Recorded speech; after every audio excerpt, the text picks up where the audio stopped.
السلام علیکم ورحمۃ اللہ وبرکاتہ۔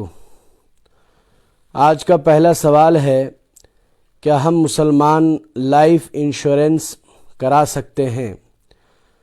اس کا جواب یہ ہے کہ مسلمانوں کے لیے لائف انشورنس کرانا جائز نہیں ہے، درست نہیں ہے۔ یہ جیون بیمہ مسلمانوں کے لیے حرام ہے۔ وجہ اس کی یہ ہے کہ اس میں سود بھی پایا جاتا ہے اور جوا کی شکل بھی اس میں پائی جاتی ہے، لہذا جوا اور سود پر مشتمل ہونے کی وجہ سے یہ لائف انشورنس کرانا مسلمانوں کے لیے درست نہیں ہے۔ اگر کسی ملک میں قانون بنا ہو کہ لازم ہو ہر ایک کو کرنا ہے تو پھر ایسی صورت میں مجبوری کے تحت، ملکی قانون کے تحت کرا سکتے ہیں، لیکن اگر پیسہ ملے تو صرف اتنا ہی پیسہ لینا درست ہے جتنا اس نے جمع کیا ہے۔ اس سے زائد رقم لینا مسلمانوں کے لیے درست نہیں ہے۔ دوسرا سوال ہے، کووڈ-19 انشورنس کرانا کیسا ہے؟ اس کا بھی یہی جواب ہے۔ یہ جو کووڈ-19 انشورنس کرایا جاتا ہے، اس میں غالباً 600 روپے کا فارم بھرا جاتا ہے اور چیک اپ وغیرہ ہوتا ہے۔ اگر کسی کا کووڈ-19 نکلتا ہے تو سرکار کی طرف سے علاج کے لیے 1 لاکھ روپے ملتا ہے۔ تو یہ بھی مسلمانوں کے لیے درست نہیں ہے، یہ بھی زیادتی بلا عوض ہے، یہ بھی سود ہے اور اس میں جوا کی شکل بھی پائی جاتی ہے۔ سود اور جوا پر مشتمل ہونے کی وجہ سے یہ کووڈ-19 انشورنس کرانا بھی مسلمانوں کے لیے درست نہیں ہے۔ تیسرا سوال ہے کہ آنکھوں میں لینس لگانا کیسا ہے؟ بالکل جائز ہے، اس میں کوئی مسئلہ نہیں ہے۔ بینک میں کوئی آدمی اگر 1 لاکھ روپے جمع کرے اور 12 مہینے بعد 1,20,000 ہو جائے تو 20,000 کو کھانا کیسا ہے؟ اسی کو سود کہا جاتا ہے۔ یہ کھانا مسلمانوں کے لیے درست نہیں ہے۔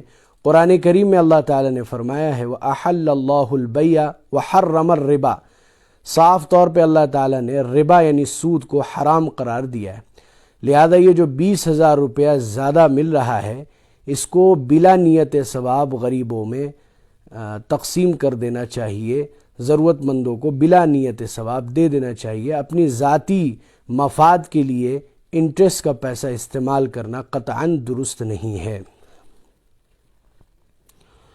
نماز کی حالت میں نمازی اپنی جگہ سے مجبوری کی حالت میں کتنا چل ہٹ سکتا ہے اور کس سمت جگہ تبدیل کر سکتا ہے، اور کون کون سی مجبوری معتبر ہے؟ مجبوری سے مراد نمازی کے بازو والا نمازی قے کر دے۔ یعنی یہ پوچھ رہے ہیں کہ نماز کی حالت میں کس مجبوری کے تحت چلنا درست ہے۔ تو دیکھیے، صفوں کو پر کرنے کی غرض سے اگر 1-2 قدم نماز میں چل دیا جائے تو اس میں کوئی حرج نہیں ہے، یعنی اگلی صف خالی ہے، نماز میں اگر ہم 1-2 قدم چل کر اگلی صف کو پر کر سکتے ہیں تو اس کی گنجائش ہے۔ اسی طریقے سے دائیں بائیں بھی ہم 1-2 قدم چل سکتے ہیں نماز کی حالت میں، لیکن 3 قدم نماز میں چلنا یہ عمل کثیر میں داخل ہو جاتا ہے، اس سے نماز فاسد ہو جاتی ہے۔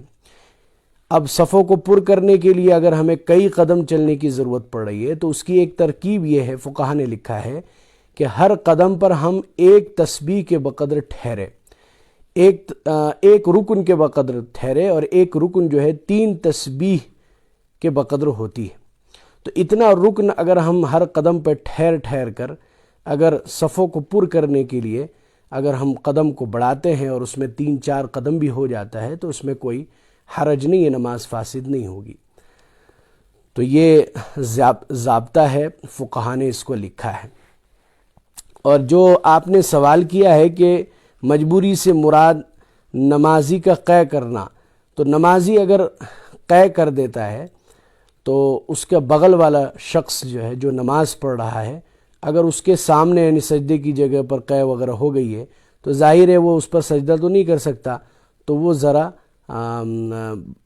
اپنے دائیں بائیں 1-2 قدم چل ہٹ سکتا ہے۔ اتنی تک کی گنجائش ہے۔ کسی کو اگر لقوہ ہو جائے تو اس کا کیا علاج ہے؟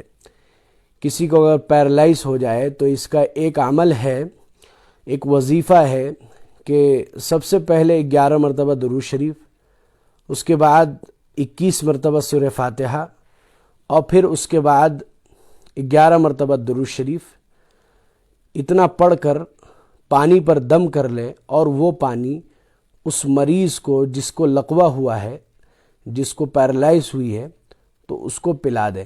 انشاءاللہ اللہ تعالیٰ کی ذات سے امید ہے کہ اللہ تعالیٰ اس کو شفا نصیب فرمائیں گے۔ یہ عمل کرتے رہیں، ممکن ہو تو روزانہ کریں، صبح شام کریں۔ اللہ تعالیٰ ایسے مریض کو جلد از جلد مکمل شفا یابی نصیب فرمائے۔ سفر میں فجر کی کتنی رکعت پڑھنا چاہیے؟ دیکھیے، سفر میں فجر کی سنت بھی پڑھنی چاہیے اور فرض بھی پڑھنی چاہیے۔ سنت 2 رکعت کی بڑی تاکید آئی ہے، لہذا سفر میں بھی فجر کی 2 رکعت سنت نہیں چھوڑنی چاہیے، اس کو بھی پڑھنا چاہیے۔ اسی طریقے سے فرض 2 رکعت وہ تو پڑھیں گے ہی، بہرحال سنت بھی پڑھی جائے گی اور فرض بھی پڑھی جائے گی۔ کیا عورت حیض کی حالت میں گلوز پہن کر قرآن چھو کر پڑھ سکتی ہے؟ دیکھیے، حیض کی حالت میں تو عورت کے لیے قرآن کریم پڑھنا جائز ہی نہیں ہے، چاہے بلا چھوئے وہ پڑھے زبانی طور پہ یا یہ کہ چھو کر پڑھے، کسی بھی حال میں عورت کے لیے قرآن کریم پڑھنا درست نہیں ہے۔ ہاں یہ ہے کہ اگر وہ پڑھاتی ہو، معلمہ ہو، قرآن پڑھاتی ہو، نورانی قاعدہ وغیرہ پڑھاتی ہو، تو اس کا ایک ترکیب ہے کہ وہ حرف کو وقفے سے کاٹ کر پڑھے، وقفہ کر کے حرف کو الگ الگ کر کے ہے نا پڑھے، جیسے الحمد للہ ہی، اس طرح الگ الگ کر کے وہ پڑھائے، تو اس طرح پڑھانے کی گنجائش ہے۔ اسی طریقے سے حیض کی حالت میں مستورات تسبیحات پڑھ سکتی ہے، ذکر و دعا کر سکتی ہے۔ تو قرآنی آیات بھی اگر بطور دعا کے، جیسے ربنا ظلمنا انفسنا ربنا آتنا فی الدنیا، یہ آیتیں دعا کے طور پر اگر پڑھتی ہے تب بھی گنجائش ہے، لیکن تلاوت کے طور پہ قرآن کریم پڑھنا یا چھونا حیض والی عورت کے لیے قطعاً درست نہیں ہے۔ نماز جنازے کی نیت کس طرح کی جاتی ہے؟ دیکھیے، نماز جنازے کی نیت باضابطہ قرآن و حدیث سے صریح الفاظ میں ثابت نہیں ہے، البتہ نیت بس دل کے ارادے کو کہتے ہیں۔ یہ نیت کر لے کہ میں اللہ کو راضی کرنے کے لیے اس میت کی نماز جنازے کے لیے یہاں حاضر ہوا ہوں اور اس میت کی دعائے مغفرت کے لیے نماز جنازہ پڑھا ہوں، یہ دل سے نیت کر لینا کافی ہے۔ اس کے لیے باضابطہ کوئی نیت صریح الفاظ سے ثابت نہیں ہے۔ کیا اون کے ایک ساتھ 2 موزے پہن کر اس پر مسح کر سکتے ہیں؟ دیکھیے، اون کے موزے پر جو عام موزہ ہے، اونی موزہ، تو دیکھیے یہ ضابطہ سمجھنے کی ہے کہ ہر موزے پر مسح جائز نہیں ہے۔ ایک تو ہے چمڑا کا موزہ ہو، مکمل طور پہ پورا چمڑے کا ہے، تو اس پہ مسح بالکل جائز، اس میں کوئی حرج نہیں۔ اسی طریقے سے تلا جو ہے، نچلا حصہ اگر چمڑے کا ہو، یہی کہ نچلا حصہ اور اوپری حصہ یہ چمڑے کا ہو، تو اس پر بھی مسح درست ہے۔ اسی طریقے سے ایسا اونی سوتی موزہ کہ جس کے اندر 3 شرطیں پائی جائے تو پھر اس پر مسح جائز ہے۔ وہ شرطیں کیا کیا ہے؟ پہلی شرط تو یہ ہے کہ وہ اتنا موٹا ہو کہ اس کو پہن کر 3 میل تک لگاتار چلا جائے تو وہ موزہ نہ پھٹے۔ دوسری شرط یہ ہے کہ بغیر باندھے وہ موزہ پنڈلی پر ٹک جائے۔ تیسری شرط یہ ہے کہ پانی اوپر سے ٹپکایا جائے تو فوراً نہ چھنے۔ یہ 3 شرطیں اگر کسی موزے میں پائی جاتی ہے تو پھر اس موزے پر مسح جائز ہے، اگرچہ وہ ان کا ہی کیوں نہ ہو۔